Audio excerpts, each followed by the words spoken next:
The Burial of the Rats by Bram Stoker. Narrated by Peter Silverleaf.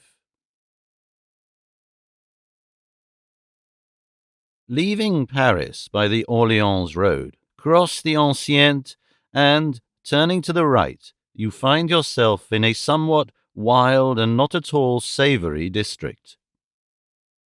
Right and left, before and behind, on every side rise great heaps of dust and waste, accumulated by the process of time. Paris has its night as well as its day life, and the sojourner who enters his hotel in the Rue de Rivoli or the Rue de Saint-Honore, late at night or leaves it early in the morning, can guess in coming near Montrouge, if he has not done so already, the purpose of those great wagons that look like boilers on wheels, which he finds halting everywhere as he passes. Every city has its peculiar institutions, created out of its own needs, and one of the most notable institutions of Paris is its rag-picking population. In the early morning, and Parisian life commences at an early hour, may be seen in most streets, standing on the pathway opposite every court and alley, and between every few houses, as still in some American cities, even in parts of New York, large wooden boxes, into which the domestics or tenement holders empty the accumulated dust of the past day. Round these boxes gather and pass on, when the work is done, to fresh fields of labour and pastures new, squalid, hungry-looking men and women, the implements of whose craft consist of a coarse bag or basket slung over the shoulder, and a little rake with which they turn over and probe and examine in the minutest manner the dustbins. They pick up and deposit in their baskets, by aid of their rakes, whatever they may find, with the same facility as a Chinaman uses his chopsticks. Paris is a city of centralization, and centralization and classification are closely allied. In the early times, when centralization is becoming a fact, its forerunner is classification. All things which are similar or analogous become grouped together, and from the grouping of groups rises one whole or central point. We see radiating many long arms with innumerable tentaculi, and in the centre rises a gigantic head with a comprehensive brain and keen eyes to look on every side and ears sensitive to hear, and a voracious mouth to swallow. Other cities resemble all the birds and beasts and fishes whose appetites and digestions are normal. Paris alone is the analogical apotheosis of the octopus. Product of centralization carried to an ad absurdum, it fairly represents the devilfish, and in no respects is the resemblance more curious than in the similarity of the digestive apparatus. Those intelligent tourists who, having surrendered their individuality into the hands of Messieurs Cook or Gaz, do Paris in 3 days, are often puzzled to know how it is that the dinner which in London would cost about 6 shillings can be had for 3 francs in a café in the Palais Royal. They need have no more wonder if they will but consider the classification, which is a theoretic speciality of Parisian life, and adopt all round the fact from which the chiffonnier has his genesis. The Paris of 1850 was not like the Paris of today, and those who see the Paris of Napoleon and Baron Haussmann can hardly realize the existence of the state of things 45 years ago. Amongst other things, however, which have not changed, are those districts where the waste is gathered. Dust is dust, all the world over, in every age, and the family likeness of dust heaps is perfect. The traveller, therefore, who visits the environs of Montrouge can go back in fancy without difficulty to the year 1850. In this year I was making a prolonged stay in Paris. I was very much in love with a young lady who, though she returned my passion, so far yielded to the wishes of her parents that she had promised not to see me or to correspond with me for a year. I, too, had been compelled to accede to these conditions under a vague hope of parental approval. During the term of probation, I had promised to remain out of the country and not to write to my dear one until the expiration of the year. Naturally, the time went heavily with me. There was not one of my own family or circle who could tell me of Alice, and none of her own folk had, I am sorry to say, sufficient generosity to send me even an occasional word of comfort regarding her health and well-being. I spent 6 months wandering about Europe, but as I could find no satisfactory distraction in travel, I determined to come to Paris, where, at least, I would be within easy hail of London in case any good fortune should call me thither before the appointed time. That hope deferred maketh the heart sick was never better exemplified than in my case, for in addition to the perpetual longing to see the face I loved, there was always with me a harrowing anxiety lest some accident should prevent me showing Alice in due time that I had, throughout the long period of probation, been faithful to her trust and my own love. Thus, every adventure which I undertook had a fierce pleasure of its own, for it was fraught with possible consequences greater than it would have ordinarily borne.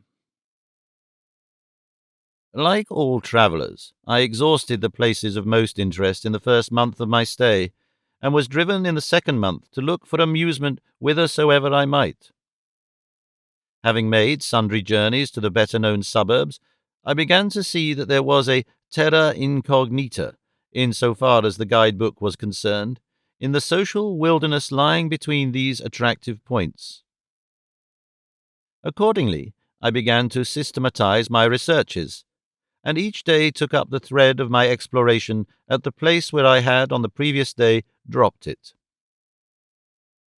In the process of time, my wanderings led me near Montrouge, and I saw that hereabouts lay the ultima thule of social exploration, a country as little known as that round the source of the White Nile.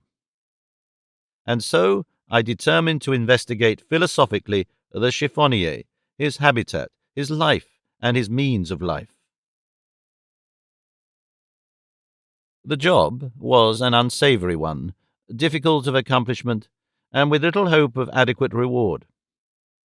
However, despite reason, obstinacy prevailed, and I entered into my new investigation with a keener energy than I could have summoned to aid me in any investigation leading to any end, valuable or worthy. One day, late in a fine afternoon toward the end of September, I entered the Holy of Holies of the City of Dust. The place was evidently the recognized abode of a number of chiffonniers, for some sort of arrangement was manifested in the formation of the dust heaps near the road. I passed amongst these heaps, which stood like orderly sentries determined to penetrate further and trace dust to its ultimate location.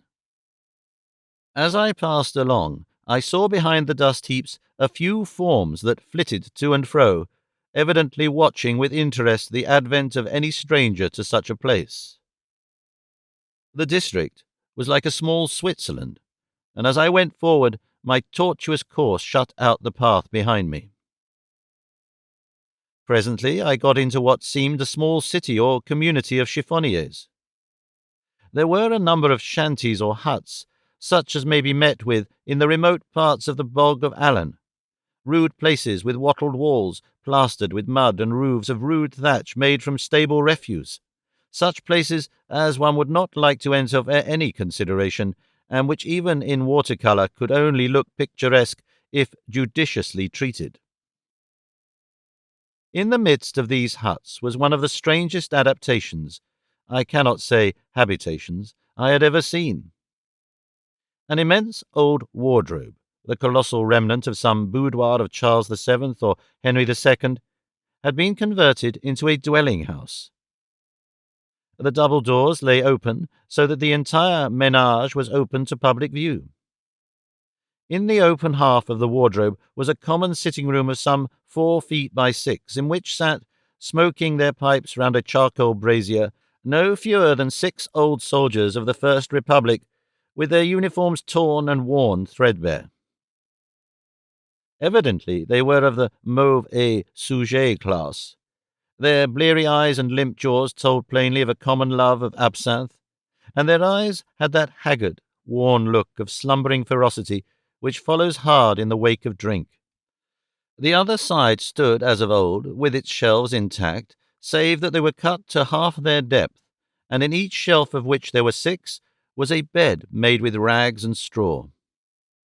The half-dozen of worthies who inhabited this structure looked at me curiously as I passed, and when I looked back after going a little way, I saw their heads together in a whispered conference. I did not like the look of this at all, for the place was very lonely, and the men looked very, very villainous. However, I did not see any cause for fear, and went on my way, penetrating further and further into the Sahara. The way was tortuous to a degree, and from going round in a series of semicircles, as one goes in skating with the Dutch roll, I got rather confused with regard to the points of the compass. When I had penetrated a little way, I saw, as I turned the corner of a half-made heap, sitting on a heap of straw, an old soldier with threadbare coat. "Hallo," I said to myself, "the First Republic is well represented here in its soldiery."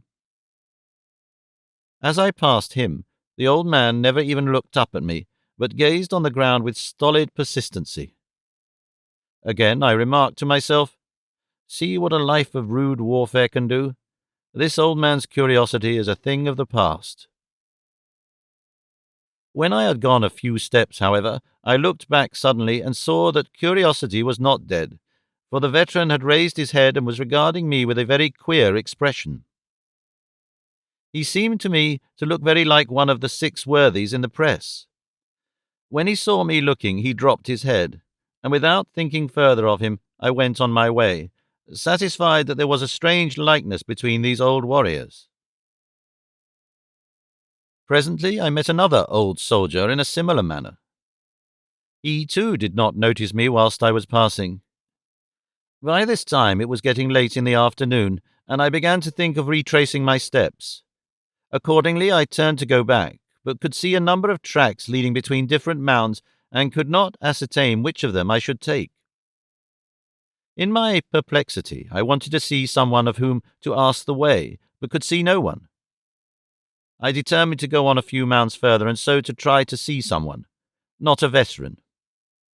I gained my object, for after going a couple of 100 yards I saw before me a single shanty such as I had seen before, with, however, the difference that this one was not one for living in, but merely a roof with 3 walls open in front.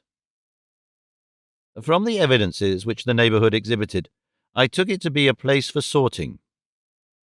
Within it was an old woman, wrinkled and bent with age. I approached her to ask the way. She rose as I came close, and I asked her my way.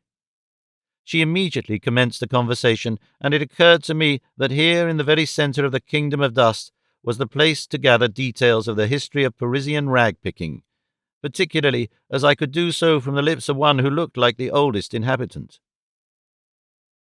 I began my inquiries, and the old woman gave me most interesting answers. She had been one of the ceteuces who sat daily before the guillotine, and had taken an active part among the women who signalized themselves by their violence in the Revolution.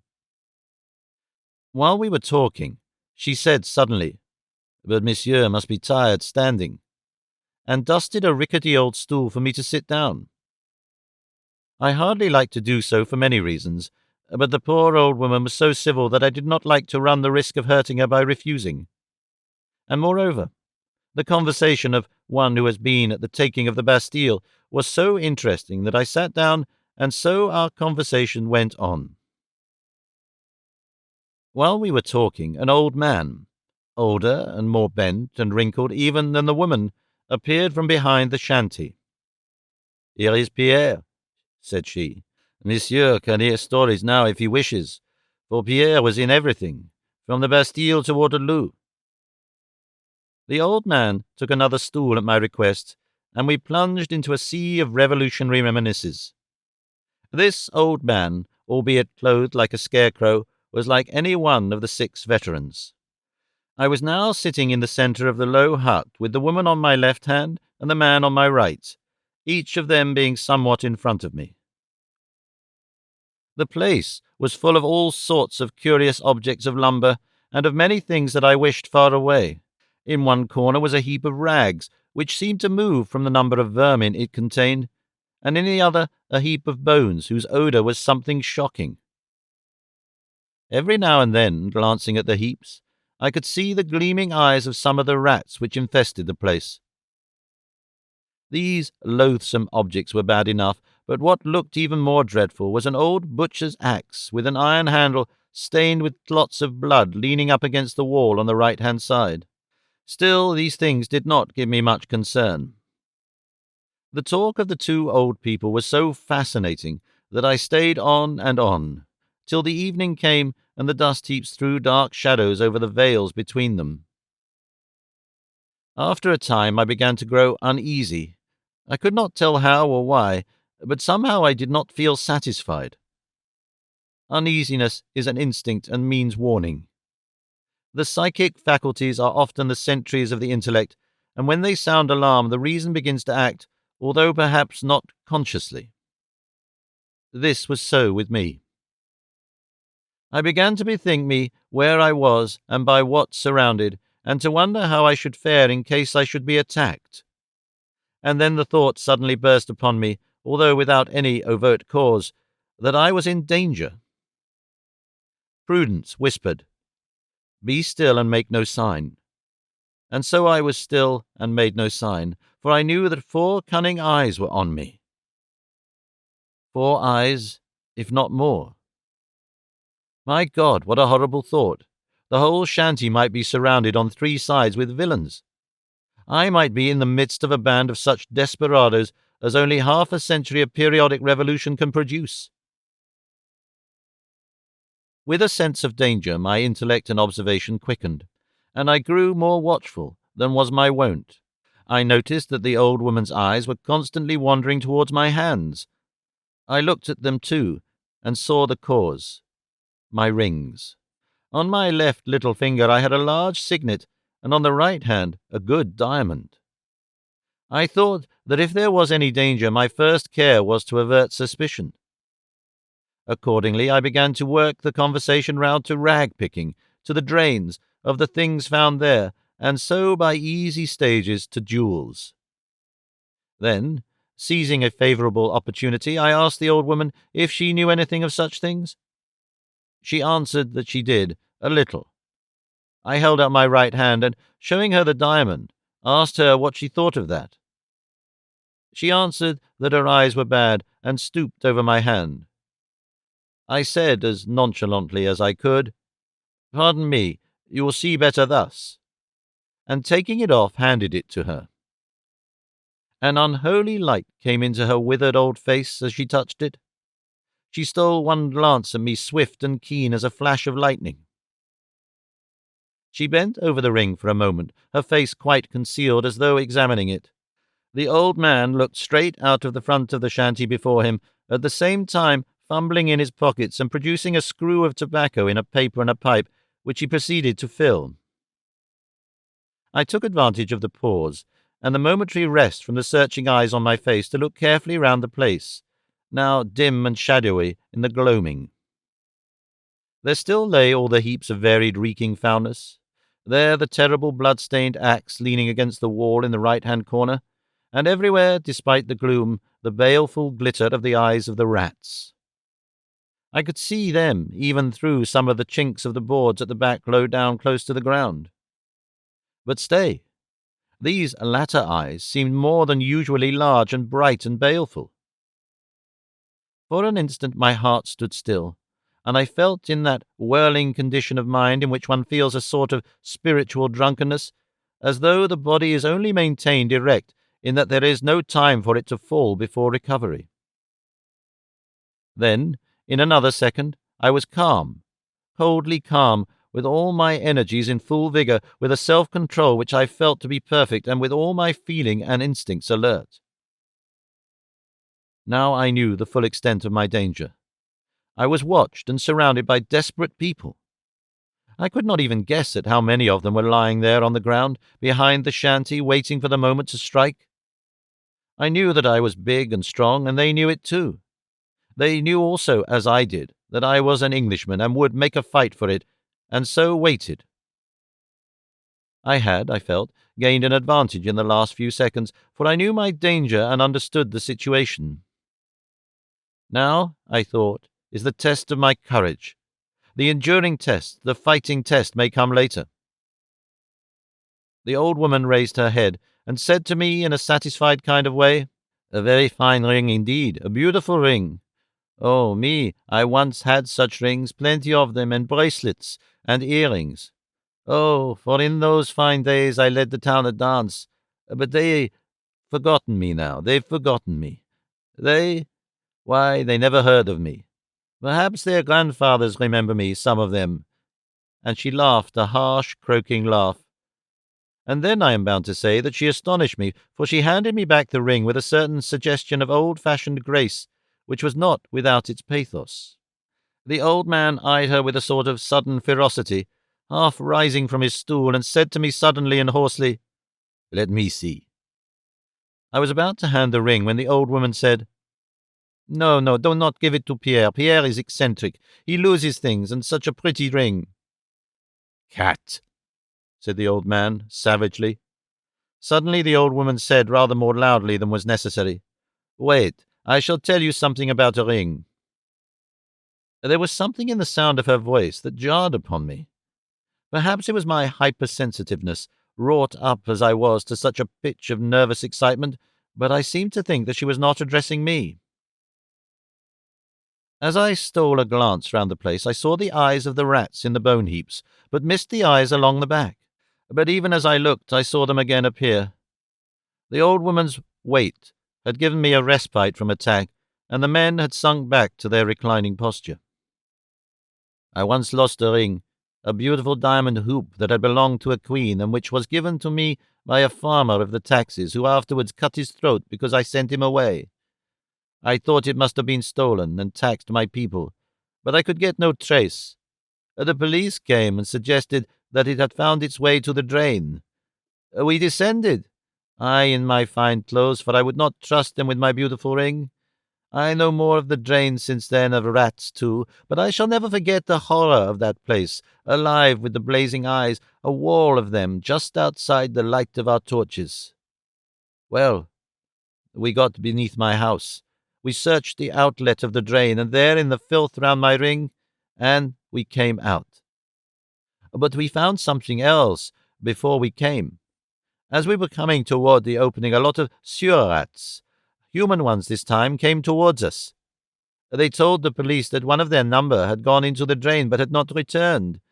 He had gone in shortly before we had, and, if lost, could hardly be far off. They asked help to seek him, so we turned back. They tried to prevent me going, but I insisted. It was a new excitement, and had I not recovered my ring? Not far did we go until we came on something. There was but little water, and the bottom of the drain was raised with brick, rubbish, and much matter of the kind. He had made a fight for it, even when his torch had gone out, but there were too many for him. They had not been long about. The bones were still warm, but they were picked clean. They had even eaten their own dead ones, and there were bones of rats as well as of the man. They took it cool enough, those others, the human ones, and joked of their comrade when they found him dead, though they would have helped him living. Bah! What matters it, life or death? "And you had no fear?" I asked her. "Fear?" she said with a laugh. "Me have fear? Ask Pierre. But I was younger then, and as I came through the horrible drain, with its wall of greedy eyes, always moving with the circle of the light from the torches, I did not feel easy. I kept on before the men, though. It is a way I have. I never let the men get it before me. All I want is a chance and a means, and they ate me up, took every trace away except the bones, and no one knew it, nor no sound of him was ever heard." Here she broke into a chuckling fit of the ghastliest merriment, which it was ever my lot to hear and see. A great poetess describes her heroine singing, "Oh, to see or hear her singing, scarce I know which is the divinest." And I can apply the same idea to the old crone, in all save the divinity, for I scarce could tell which was the most hellish, the harsh, malicious, satisfied, cruel laugh, or the leering grin and the horrible square opening of the mouth like a tragic mask, and the yellow gleam of the few discoloured teeth in the shapeless gums. In that laugh, and with that grin and the chuckling satisfaction, I knew as well as if it had been spoken in me in words of thunder that my murder was settled, and that the murderers only bided their proper time for its accomplishment. I could read between the lines of her gruesome story the commands to her accomplices. "Wait," she seemed to say. "Bide your time. I shall strike the first blow. Find the weapon for me, and I shall make the opportunity. He shall not escape. Keep him quiet, and then no one will be wiser. There will be no outcry, and the rats will do their work." It was growing darker and darker. The night was coming. I stole a glance round the shanty, still all the same. The bloody axe in the corner, the heaps of filth, and the eyes of the bone heaps, and in the crannies of the floor. Pierre had been still ostensibly filling his pipe. He now struck a light and began to puff away at it. The old woman said, "Dear heart, how dark it is. Pierre, like a good lad, light the lamp." Pierre got up, and with the lighted match in his hand touched the wick of a lamp which hung at one side of the entrance to the shanty, and which had a reflector that threw the light all over the place. It was evidently that which was used for their sorting at night. "Not that, stupid, not that, the lantern," she called out to him. He immediately blew it out, saying, "All right, mother, I'll find it," and he hustled about the left corner of the room, the old woman saying through the darkness, the lantern, oh, that is the light that is most useful to us poor folks. The lantern was the friend of the Revolution. It is the friend of the chiffonnier. It helps us when all else fails." Hardly had she said the word when there was a kind of creaking of the whole place, and something was steadily dragged over the roof. Again I seemed to read between the lines of her words. I knew the lesson of the lantern. One of you get on the roof with a noose and strangle him as he passes out if we fail within. As I looked out of the opening, I saw the loop of a rope outlined black against the lurid sky. I was now, indeed, beset. Pierre was not long in finding the lantern. I kept my eyes fixed through the darkness on the old woman. Pierre struck his light, and by its flash I saw the old woman raise from the ground beside her, where it had mysteriously appeared, and then hide in the folds of her gown a long, sharp knife or dagger. It seemed to me like a butcher's sharpening iron, fine to a keen point. The lantern was lit. "Bring it here, Pierre," she said. "Place it in the doorway where we can see it. See how nice it is? It shuts out the darkness from us. It is just right." Just right for her and her purposes. It threw all its light on my face, leaving in gloom the faces of both Pierre and the woman who sat outside of me on each side. I felt that the time of action was approaching, but I knew now that the first signal and movement would come from the woman, and so watched her. I was all unarmed, but I had made up my mind what to do. At the first movement, I would seize the butcher's axe in the right-hand corner and fight my way out. At least I would die hard.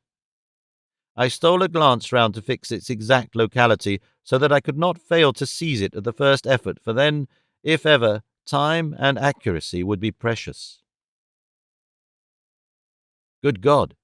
It was gone. All the horror of the situation burst upon me, but the bitterest thought of all was that if the issue of the terrible position should be against me, Alice would infallibly suffer.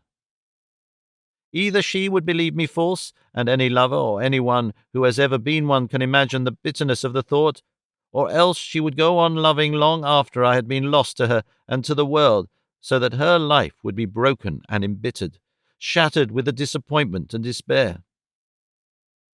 The very magnitude of the pain braced me up and nerved me to bear the dread scrutiny of the plotters. I think I did not betray myself. The old woman was watching me as a cat does a mouse. She had her right hand hidden in the folds of her gown, clutching, I knew, that long, cruel-looking dagger.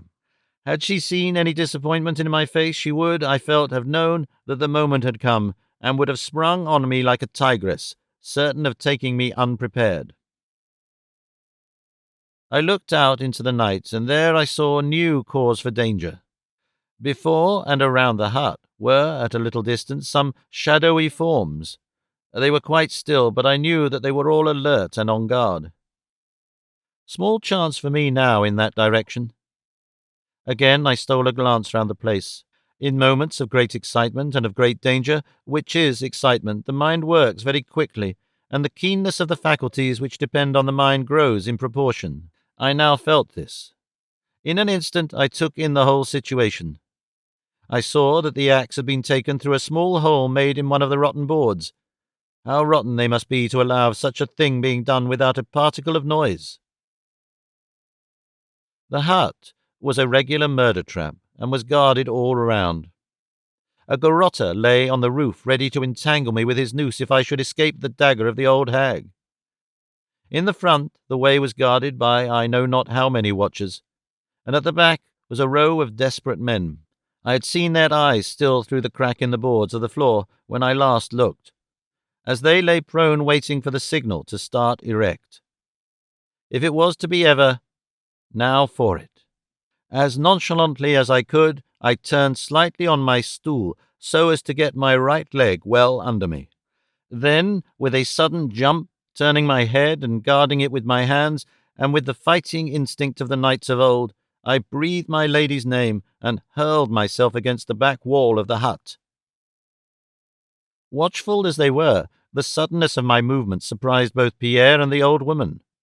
As I crashed through the rotten timbers, I saw the old woman rise with a leap like a tiger, and heard her low gasp of baffled rage. My feet lit on something that moved, and as I jumped away I knew that I had stepped on the back of one of the row of men lying on their faces outside the hut. I was torn with nails and splinters, but otherwise unhurt.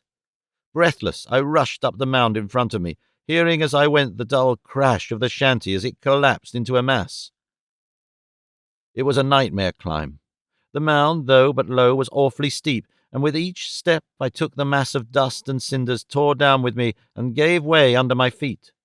The dust rose and choked me. It was sickening, fetid, awful, but my climb was, I felt, for life or death, and I struggled on.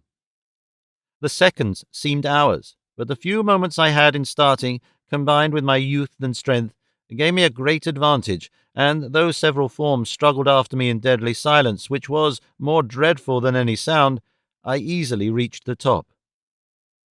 Since then I have climbed the cone of Vesuvius, and as I struggled up that dreary steep amid the sulphurous fumes, the memory of that awful night at Montrouge came back to me so vividly that I almost grew faint. The mound was one of the tallest in the region of dust, and as I struggled to the top, panting for breath and with my heart beating like a sledgehammer, I saw away to my left the dull red gleam of the sky, and nearer still the flashing of lights. Thank God! I knew where I was now, and where lay the road to Paris. For 2 or 3 seconds I paused and looked back. My pursuers were still well behind me, but struggling up resolutely and in deadly silence. Beyond the shanty was a wreck, a mass of timber and moving forms. I could see it well, for flames were already bursting out.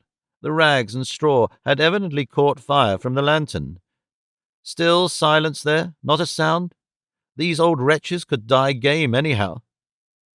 I had no time for more than a passing glance, for as I cast an eye round the mound preparatory to making my descent, I saw several dark forms rushing round on either side to cut me off on my way.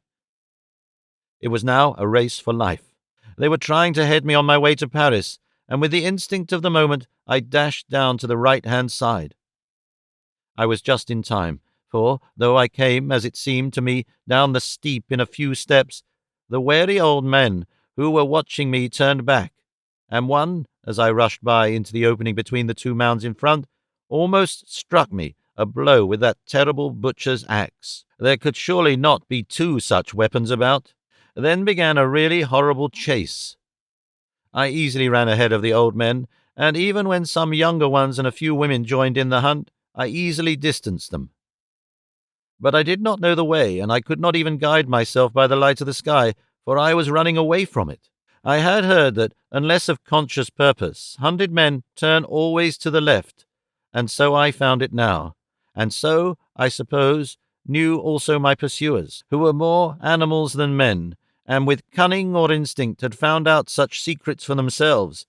For on finishing a quick spurt, after which I intended to take a moment's breathing space, I suddenly saw ahead of me 2 or 3 forms, swiftly passing behind a mound to the right. I was in the spider's web now indeed. But with the thought of this new danger came the resource of the hunted, and so I darted down the next turning to the right. I continued in this direction for some 100 yards, and then, making a turn to the left again, felt certain that I had, at any rate, avoided the danger of being surrounded. But not of pursuit, for on came the rabble after me, steady, dogged, relentless, and still in grim silence. In the greater darkness the mounds seemed now to be somewhat smaller than before, although, for the night was closing, they looked bigger in proportion. I was now well ahead of my pursuers, so I made a dart up the mound in front. Oh, joy of joys! I was close to the edge of this inferno of dust heaps. Away behind me the red light of Paris was in the sky, and towering up behind rose the heights of Montmartre, a dim light, with here and there brilliant points like stars. Restored to vigour in a moment, I ran over the few remaining mounds of decreasing size, and found myself on the level land beyond. Even then, however, the prospect was not inviting. All before me was dark and dismal, and I had evidently come on one of those dank, low-lying waste places which are found here and there in the neighbourhood of great cities. Places of waste and desolation, where the space is required for the ultimate agglomeration of all that is noxious, and the ground is so poor as to create no desire of occupancy even in the lowest squatter. With eyes accustomed to the gloom of the evening, and away now from the shadows of those dreadful dust heaps, I could see much more easily than I could a little while ago. It might have been, of course, that the glare in the sky of the lights of Paris, although the city was some miles away, was reflected here. Howsoever it was, I saw well enough to take bearings for certainly some little distance around me. In front was a bleak, flat waste that seemed almost dead level, with here and there the dark shimmering of stagnant pools. Seemingly far off on the right, amid a small cluster of scattered lights, rose a dark mass of Font Montrouge, and away to the left in the dim distance, pointed with stray gleams from cottage windows, the lights in the sky showed the locality of Bicêtre. A moment's thought decided me to take to the right and try to reach Montrouge. There, at least, would be some sort of safety, and I might possibly long before come on some of the crossroads which I knew. Somewhere, not far off, must lie the strategic road made to connect the outlying chain of forts circling the city. Then I looked back. Coming over the mounds and outlined black against the glare of the Parisian horizon, I saw several moving figures, and still away to the night several more deploying out between me and my destination. They evidently meant to cut me off in this direction, and so my choice became constricted. It lay now between going straight ahead or turning to the left. Stooping to the ground, so as to get the advantage of the horizon as a line of sight, I looked carefully in this direction, but could detect no sign of my enemies. I argued that as they had not guarded or were not trying to guard that point, there was evidently danger to me there already. So I made up my mind to go straight on before me. It was not an inviting prospect, and as I went on the reality grew worse. The ground became soft and oozy, and now and again gave way beneath me in a sickening kind of way. I seemed somehow to be going down, for I saw around me places seemingly more elevated than where I was, and this in a place from which a little way back seemed dead level. I looked around, but could see none of my pursuers. This was strange, for all along these birds of the night had followed me through the darkness as well as though it was broad daylight. How I blamed myself for coming out in my light-coloured tourist suit of tweed. The silence, and my not being able to see my enemies, whilst I felt that they were watching me, grew appalling, and in the hope of someone not of this ghastly crew hearing me, I raised my voice and shouted several times. There was not the slightest response. Not even an echo rewarded my efforts. For a while I stood stock still and kept my eyes in one direction. On one of the rising places around me I saw something dark move along, then another and another. This was to my left, and seemingly moving to head me off. I thought that again I might, with my skill as a runner, elude my enemies at this game, and so, with all my speed, darted forward. Splash! My feet had given way in a mass of slimy rubbish, and I had fallen headlong into a reeking, stagnant pool.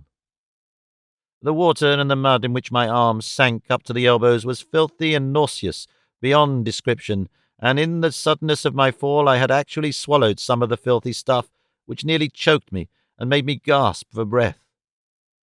Never shall I forget the moments during which I stood, trying to recover myself, almost fainting from the fetid odour of the filthy pool, whose white mist rose ghost-like around me. Worst of all, with the acute despair of the hunted animal when he sees the pursuing pack closing on him, I saw before my eyes, whilst I stood helpless, the dark forms of my pursuers moving swiftly to surround me. It is curious how our minds work on odd matters, even when the energies of thought are seemingly concentrated on some terrible and pressing need. I was in momentary peril of my life. My safety depended on my action, and my choice of alternatives coming now with almost every step I took, and yet I could not but think of the strange, dogged persistency of these old men. Their silent resolution, their steadfast, grim persistency, even in such a cause, commanded, as well as fear, even a measure of respect. What must they have been in the vigour of their youth? I could understand now that whirlwind rush of the bridge of Arcola, that scornful exclamation of the old guard at Waterloo. Unconscious cerebration has its own pleasures, even at such moments, but fortunately it does not in any way clash with the thought from which action springs. I realized at a glance that so far as I was defeated in my object, my enemies as yet had won. They had succeeded in surrounding me on 3 sides, and were bent on driving me off to the left hand, where there was already some danger for me, for they left no guard. I accepted the alternative. It was a case of Hobson's choice, and run. I had to keep the lower ground, for my pursuers were on the higher places. However, though the ooze and broken ground impeded me, my youth and training made me able to hold my ground, and by keeping a diagonal line, I not only kept them from gaining on me, but even began to distance them. This gave me new heart and strength, and by this time habitual training was beginning to tell, and my second wind had come. Before me the ground rose slightly. I rushed up the slope and found before me a waste of watery slime, with a low dike or bank looking black and grim beyond. I felt that if I could but reach that dike in safety, I could there, with solid ground under my feet and some kind of path to guide me, find with comparative ease a way out of my troubles. After a glance right and left and seeing no one near, I kept my eyes for a few minutes to their rightful work of aiding my feet whilst I crossed the swamp. It was rough, hard work, but there was little danger, merely toil, and a short time took me to the dike. I rushed up the slope, exulting, but here again I met a new shock. On either side of me rose a number of crouching figures. From right and left they rushed at me. Each body held a rope. The cordon was nearly complete. I could pass on neither side, and the end was near. There was only one chance, and I took it. I hurled myself across the dike, and escaping out of the very clutches of my foes, threw myself into the stream. At any other time I should have thought that water foul and filthy, but now it was as welcome as the most crystal stream to the parched traveller. It was a highway of safety. My pursuers rushed after me. Had only one of them held the rope, it would have been all up with me, for he could have entangled me before I had time to swim a stroke. But the many hands holding it embarrassed and delayed them, and when the rope struck the water, I heard the splash well behind me. A few minutes' hard swimming took me across the stream. Refreshed with the immersion and encouraged by the escape, I climbed the dike in comparative gaiety of spirits. From the top I looked back. Through the darkness I saw my assailants scattering up and down along the dike. The pursuit was evidently not ended, and again I had to choose my course. Beyond the dike where I stood was a wild, swampy space very similar to that which I had crossed. I determined to shun such a place, and thought for a moment whether I would take up or down the dike.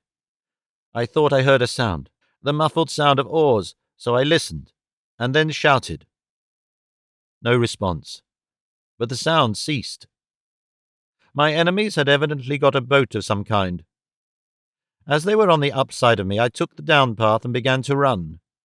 As I passed to the left where I had entered the water, I heard several splashes, soft and stealthy, like the sound a rat makes as he plunges into the stream, but vastly greater. And as I looked, I saw the dark sheen of the water broken by the ripples of several advancing heads. Some of my enemies were swimming down the stream also. And now, behind me, up the stream, the silence was broken by the quick rattle and creak of oars. My enemies were in hot pursuit. I put my best leg foremost and ran on. After a break of a couple of minutes, I looked back, and by a gleam of light through the ragged clouds I saw several dark forms climbing the bank behind me. The wind had now begun to rise, and the water beside me was ruffled and beginning to break in tiny waves on the bank. I had to keep my eyes pretty well on the ground before me, lest I should stumble, for I knew that to stumble was death. After a few minutes, I looked back behind me. On the dike were only a few dark figures, but crossing the waste, swampy ground were many more. What new danger portended I did not know, could only guess. Then, as I ran, it seemed to me that my track ever sloping away to the right. I looked up ahead and saw that the river was much wider than before, and that the dike on which I stood fell quite away, and beyond it was another stream on whose near bank I saw some of the dark forms now across the marsh. I was on an island of some kind. My situation was now indeed terrible, for my enemies had hemmed me in on every side. Behind came the quickening roll of the oars, as though my pursuers knew that the end was close. Around me on every side was desolation. There was not a roof or light as far as I could see. Far off to the right rose some dark mass, but what it was I knew not. For a moment I paused to think what I should do, not for more, for my pursuers were drawing closer. Then my mind was made up. I slipped down the bank and took to the water. I struck out straight ahead so as to gain the current by clearing the backwater of the island, for such I presume it was when I had passed into the stream. I waited till a cloud came driving across the moon and leaving all in darkness, and then I took off my hat and laid it softly on the water, floating with the stream, and a second after dived to the right and struck out under water with all my might. I was, I suppose, half a minute under water, and when I rose came up as softly as I could, and turning, looked back. There went my light brown hat, floating merrily away. Close behind it came a rickety old boat, driven furiously by a pair of oars. The moon was still partly obscured by the drifting clouds, but in the partial light I could see a man in the bows holding aloft ready to strike what appeared to me to be that same dreadful pole-axe which I had before escaped. As I looked, the boat drew closer, closer, and the man struck savagely. The hat disappeared. The man fell forward, almost out of the boat. His comrades dragged him in, but without the axe, and then as I turned with all my energies bent on reaching the further bank, I heard the fierce word of the muttered "Sacre," which marked the anger of my baffled pursuers. And that was the first sound I had heard from human lips during all this dreadful chase, and was full as it was of menace and danger to me. It was a welcome sound, for it broke that awful silence which shrouded and appalled me. It was as though an overt sign that my opponents were men and not ghosts, and that with them I had, at least, the chance of a man, though but one against many. But now that the spell of silence was broken, the sounds came thick and fast. From boat to shore and back from shore to boat came quick question and answer, all in the fiercest whispers. I looked back, a fatal thing to do, for in the instant someone caught sight of my face, which showed white on the dark water, and shouted.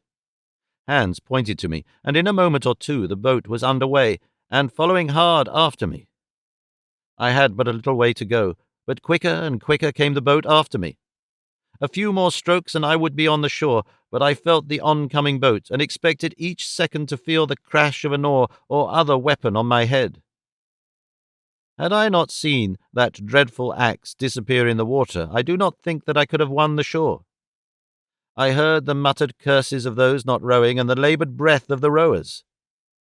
With one supreme effort of life for liberty, I touched the bank and sprang up it. There was not a single second to spare, for hard behind me the boat grounded and several dark forms sprang after me. I gained the top of the dike, and keeping to the left, ran on again. The boat put off and followed down the stream. Seeing this, I feared danger in this direction, and quickly turning, ran down the dike on the other side, and after passing a short stretch of marshy ground, gained a wild, open, flat country, and sped on. Still behind me came on my relentless pursuers. Far away below me I saw the same dark mass as before, but now grown closer and greater. My heart gave a great thrill of delight, for I knew that it must be the fortress of Bicêtre, and with new courage I ran on. I had heard that between each and all of the protecting forts of Paris there are strategic ways, deep-sunk roads where soldiers marching should be sheltered from an enemy. I knew that if I could gain this road I would be safe, but in the darkness I could not see any sign of it, so, in blind hope of striking it, I ran on. Presently I came to the edge of a deep cut, and found that down below me ran a road guarded on each side by a ditch of water, fenced on either side by a straight, high wall. Getting fainter and dizzier, I ran on. The ground got more broken, more and more still, till I staggered and fell and rose again, and ran on in the blind anguish of the hunted. Again, the thought of Alice nerved me. I would not be lost and wreck her life. I would fight and struggle for life to the bitter end.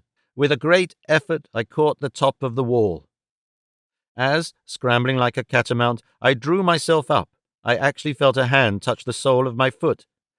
I was now on a sort of causeway, and before me I saw a dim light.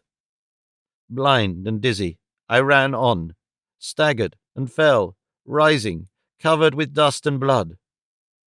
"Halt, là!" The words sounded like a voice from heaven. A blaze of light seemed to enwrap me, and I shouted with joy. "Qui va là?" The rattle of musketry, the flash of steel before my eyes. Instinctively I stopped, though close behind me came a rush of pursuers. Another word or two, and out from a gateway poured, as it seemed to me, a tide of red and blue as the guard turned out. All around seeming blazing with light, and the flash of steel, the clink and rattle of arms, and the loud, harsh voices of command. As I fell forward, utterly exhausted, a soldier caught me. I looked back in dreadful expectation, and saw the mass of dark forms disappearing into the night. Then I must have fainted. When I recovered my senses, I was in the guard-room. They gave me brandy, and after a while I was able to tell them something of what had passed. Then a commissary of police appeared, apparently out of the empty air, as is the way of the Parisian police officer. He listened attentively, and then had a moment's consultation with the officer in command. Apparently they were agreed, for they asked me if I were ready now to come with them. "Where to?" I asked, rising to go. "Back to the dust heaps. We shall perhaps catch them yet." "I shall try," said I. He eyed me for a moment keenly, and said suddenly, "Would you like to wait a while or till tomorrow, young Englishman?" This touched me to the quick, as perhaps he intended, and I jumped to my feet. "Come now," I said. "Now, now. An Englishman is always ready for his duty." The commissary was a good fellow, as well as a shrewd one. He slapped my shoulder kindly. "Brave garçon," he said. "Forgive me, but I knew what you would do most good. The guard is ready. Come."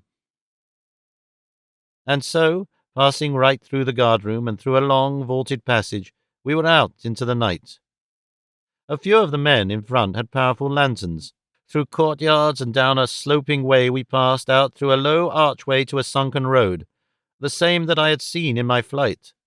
The order was given to get to the double, and with a quick, springing stride, half run, half walk, the soldiers went swiftly along. I felt my strength renewed again. Such is the difference between hunter and hunted.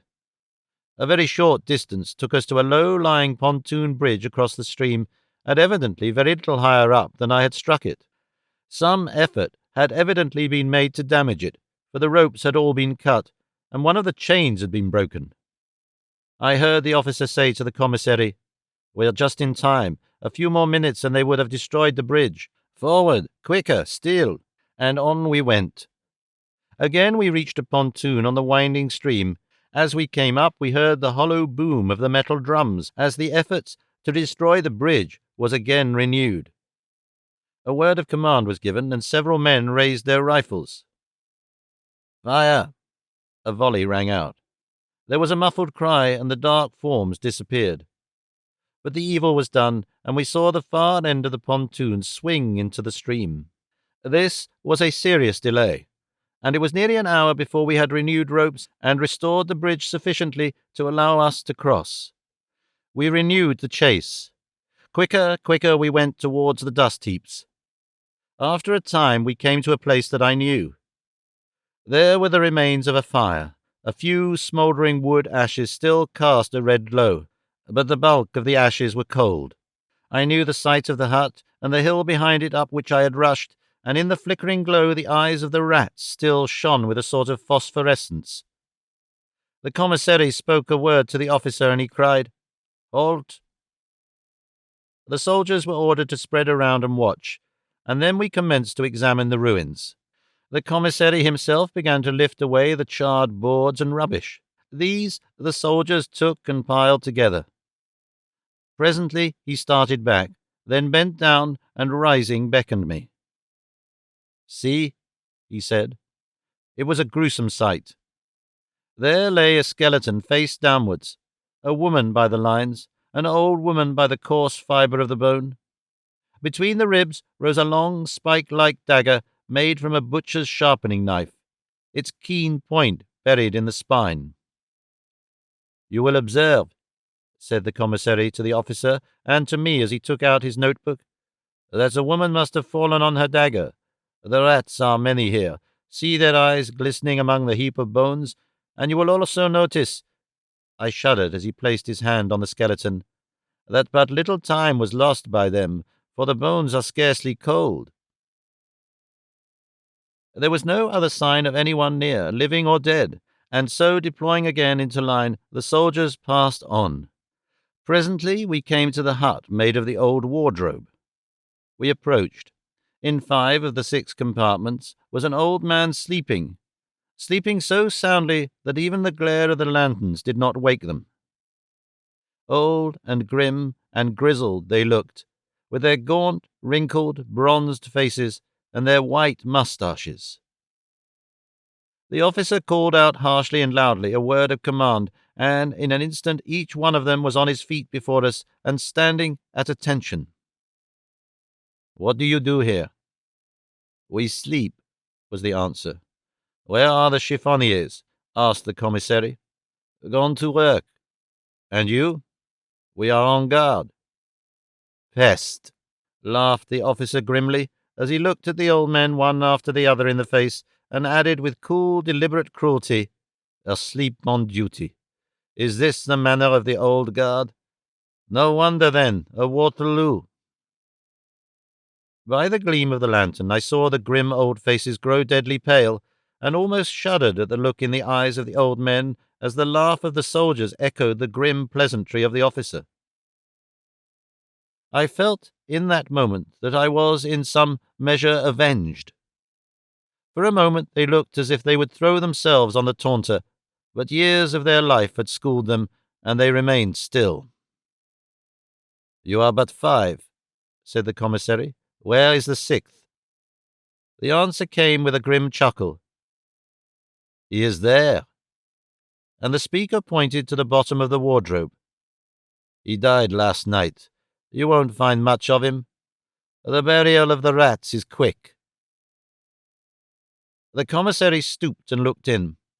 Then he turned to the officer and said calmly, "We may as well go back. No trace here now. Nothing to prove that man was the one wounded by your soldiers' bullets. Probably they murdered him to cover up the trace. See?" Again he stooped and placed his hands on the skeleton. "The rats work quickly, and they are many. These bones are warm." I shuddered, and so did many more of those around me. "Form," said the officer, and so, in marching order, with the lanterns swinging in front and the mangled veterans of the midst, with steady tramp we took ourselves out of the dust heaps and turned backwards to the fortress of Bicêtre.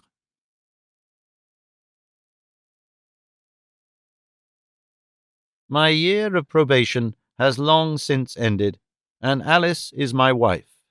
But when I look back upon that trying 12-month, one of the most vivid incidents that memory recalls is that associated with my visit to the City of Dust.